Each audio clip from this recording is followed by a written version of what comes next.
ឥឡូវយើងបន្តលំហាត់ទី5បន្តទៀតក្នុងលំហាត់ទី5មានការសួរសំណួរកអង្គខបាទអញ្ចឹងទី5គឺថាការប៉ាន់ស្មានទិន្នផលម៉ាស៊ីនកាណូមួយមានតម្លៃ 40% គេដឹងថាម៉ាស៊ីននេះដំណើរការនៅប្រភពក្តៅបាទ272អង្សាសេអញ្ចឹងក៏ឲ្យយើងគណនាសីតុណ្ហភាពនៅប្រភពត្រជាក់បាទគិតជាអង្សាសេខតើប្រភពក្តៅមានសីតុណ្ហភាពប៉ុន្មានអង្សាសេបើគេចង់បង្កើនទិន្នផលរហូតដល់ 70% នៅពេលរក្សាសីតុណ្ហភាពប្រភពត្រជាក់ឲ្យនៅថេរបាទអញ្ចឹងលំហាត់នេះវាគិតទៅយើងគិតថាស្រួលប៉ុន្តែគ្នាយើងដោះស្រាយមកគឺអត់បំបែកសីតុណ្ហភាពទេទុកទៅដែរអញ្ចឹងបាទវាធ្វើឲ្យលំហាត់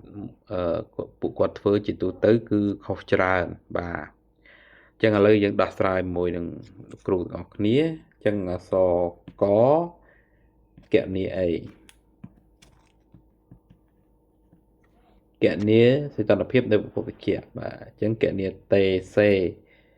បាទយើងគិតជាអង្សាសេបាទអញ្ចឹងសួរថាយើងប្រើរូបមន្តអីបាទឥឡូវបើគេប្រាប់អឺទីមួយគេប្រាប់ទិន្នផលហើយសេគេប្រាប់ទេហាបាទអញ្ចឹងកន្លែងនេះគេសួររកទេសេអញ្ចឹងយើងប្រើទិន្នផលម៉ាស៊ីនកាណូយើងមកបាទតាមសេស្មើ1ដកទេសេនៅលើទេហាបាទអញ្ចឹងកន្លែងនេះយើងចង់រកយើងចង់រកទេសេគឺយើងត្រូវបោះដកទេសេលើទេហាមកអង្គទី1វិញអាហ្នឹងទើបយើងរកតាមដំណាក់កាលមួយណាបាទអញ្ចឹងកន្លែងនេះគឺសេបូកវិញណាទេសេលើទេហាពួកយើងបោះមកអង្គមកខាងទៀតបាទអញ្ចឹងយើងត្រូវបដូរសញ្ញាហើយបាទអញ្ចឹងយើងរុញអីគេទៅវិញបាទគឺយើងរុញបាទសេមកអង្គទី2អញ្ចឹងកាលណារុញមកអង្គទី2ទេសេលើទេហាស្មើនឹង1ដកសេបាទ1ដកសេហើយបន្តទៀតយើងចាប់ផ្ដើមទាញរកទេសេបាទអញ្ចឹងយើងបានទេហាកតាម1ដកសេបាទអញ្ចឹងដោយទេហាបាទ272អង្សាសេអញ្ចឹងកន្លែងហ្នឹងគឺ272បូក273ចម្លើយបាទ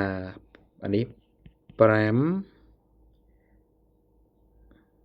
អានេះ4 545កែនវិនបាទ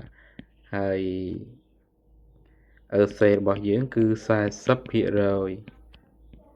ចឹងស្មើនឹង 0.4 ចឹងគេបានទេសេស្មើនឹង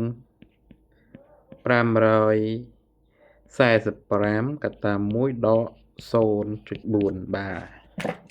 ចឹងទូទាត់មួយលោកគ្រូមើលឃើញមែន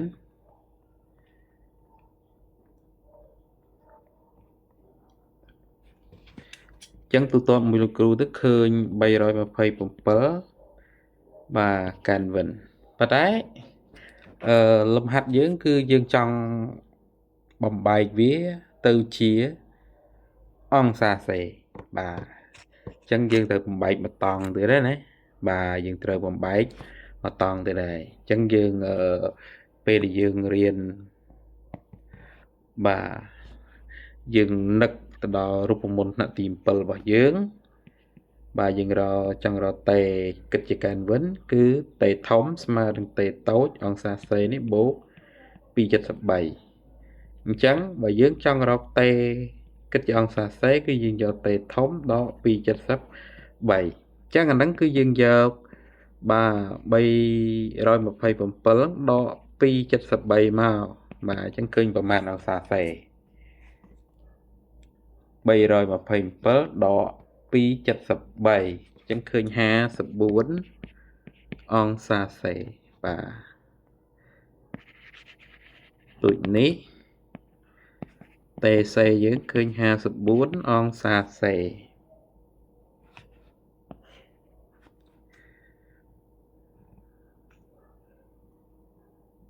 54អង្សាសេបាទ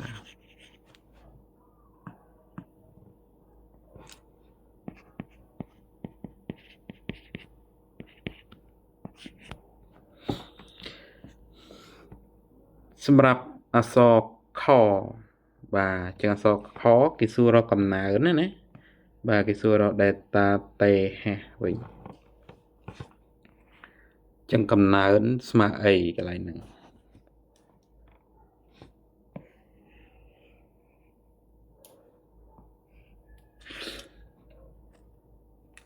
ចឹងអក្សរ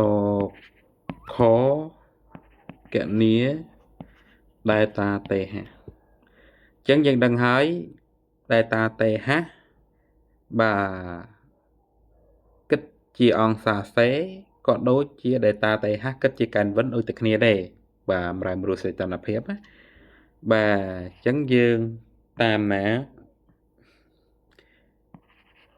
យើងតាម delta t h ស្មើនឹងបាទ t h នៅ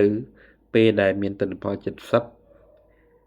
បាទភាគរយដកឲ្យ t h នៅពេលដែលមានទិន្នផលសីតុណ្ហភាព40% បាទចា៎នេះសមីការ1បាទឥឡូវយើងត្រូវការរកអីយើងត្រូវការរកតេសិនតេហៈសិនអញ្ចឹងតេហៈនៅកន្លែងនេះដូចជាមិនបាច់រកទេព្រោះតេហៈយើងដឹងហើយគឺបាទអញ្ចឹងតេហៈរបស់យើងគឺស្មើនឹងម៉ាន545កែនវិនបាទហើយមួយទៀតគឺយើងត្រូវការរកតេសេបាទអញ្ចឹងតេសេយើងអាចប្រើតាមតេហៈព្រីមអធិស្ឋានតេហៈព្រីមអញ្ចឹងតេហៈព្រីមយើងអាចរកតាមរយៈអីគេកន្លែងហ្នឹងបាទអញ្ចឹងយើងប្រើតាមសេព្រីមស្មើ1ដកតេសេនៅលើតេហៈព្រីមដោយសារតេសេនៅក្នុងប្រធានគេថារក្សាសីតុណ្ហភាពបាទថេនៅដដែលបាទចឹងអានេះគឺ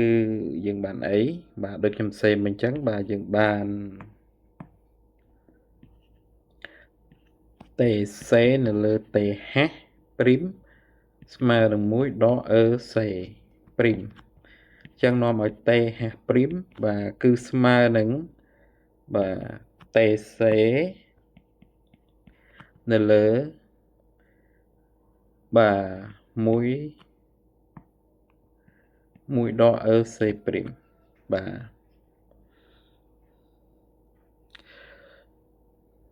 អញ្ចឹងកន្លែងហ្នឹងគឺយើងឃើញថាតេសេគឺយើងដឹងហើយនៅក្នុងនេះគឺបាទម៉ាន327ហើយសេព្រីមបាទ70%គឺ 0.7 អញ្ចឹងចម្លើយឃើញម៉ាន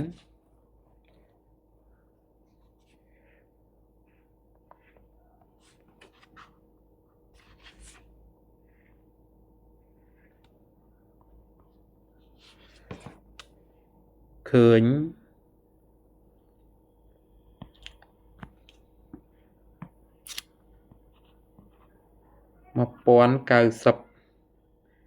បាទកែនវិន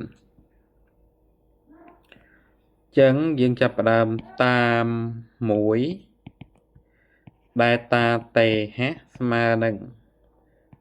1090ដក545 1090 ដក545បាទចឹងចម្លើយរបស់យើងឃើញ545កាន់វិនហើយអាហ្នឹងក៏ដែលតាតេហាស់ហ្នឹងក៏ស្មើនឹង545អង្សាសេដែរចឹងកំណើនវាខ្ពស់មែនតែនបាទ